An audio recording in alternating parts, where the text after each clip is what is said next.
Hi అండి.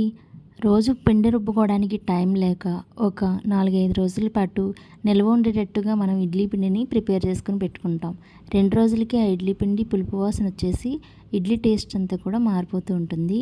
నేను mixie జార్లో సింపుల్గా అలాగే వారం రోజుల వరకు ఫ్రెష్గా ఉండే ఇడ్లీ బ్యాటర్ని ఏ విధంగా తయారు చేసుకోవాలనేది ఈ వీడియోలో చూపించబోతున్నాను. లాస్ట్ వరకు స్కిప్ చేయకుండా చూడండి. 1.5 వరకు పొట్టులేని మినపప్పుని తీసుకొని ఒక 3-4 టైమ్స్ పాటు బాగా వాష్ చేసుకోవాలి. ఈ విధంగా నేను వీడియోలో చూపిస్తున్న విధంగా పప్పును బాగా నలుపుకుంటూ కడుక్కోవాలి. ఇలా కడిగిన ఈ మినపప్పులో వాటర్ని ఫుల్గా గిన్నె నిండా కూడా యాడ్ చేసి మూత పెట్టి ఒక 8 లేదా 10 గంటల సేపు ఈ పప్పుని ఖచ్చితంగా నానబెట్టుకోవాలి. పప్పును నానబెట్టేసుకున్న వెంటనే ఇడ్లీ రవ్వను నానబెట్టేసుకోవాలి.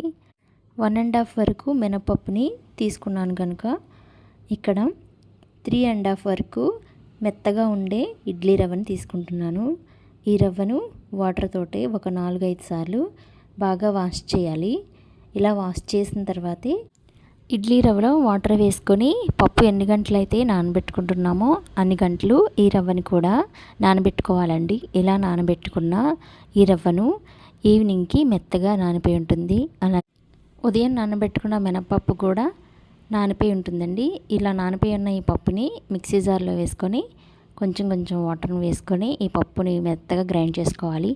ఐస్ క్రీమ్ టెక్స్చర్ ఏ విధంగా అయితే స్మూత్గా ఉంటుందో ఆ విధంగా ఈ పప్పుని మిక్సీ ఆడుకొని ఒక గిన్నెలోకి ట్రాన్స్ఫర్ చేసుకోండి.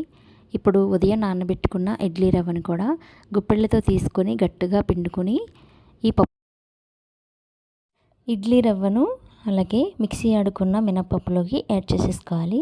ఇలా రవ్వనంతటిని కూడా బాగా ప్రెస్ చేస్తూ వాటర్ ఏమీ లేకుండా ఈ రవ్వను ఇడ్లీ పిండిలో వేసుకొని బాగా కలిపేసుకోవాలి. ఇది బాగా చేతితోటి కలుపుకుంటేనే ఈవెన్గా బాగా కలుస్తుంది.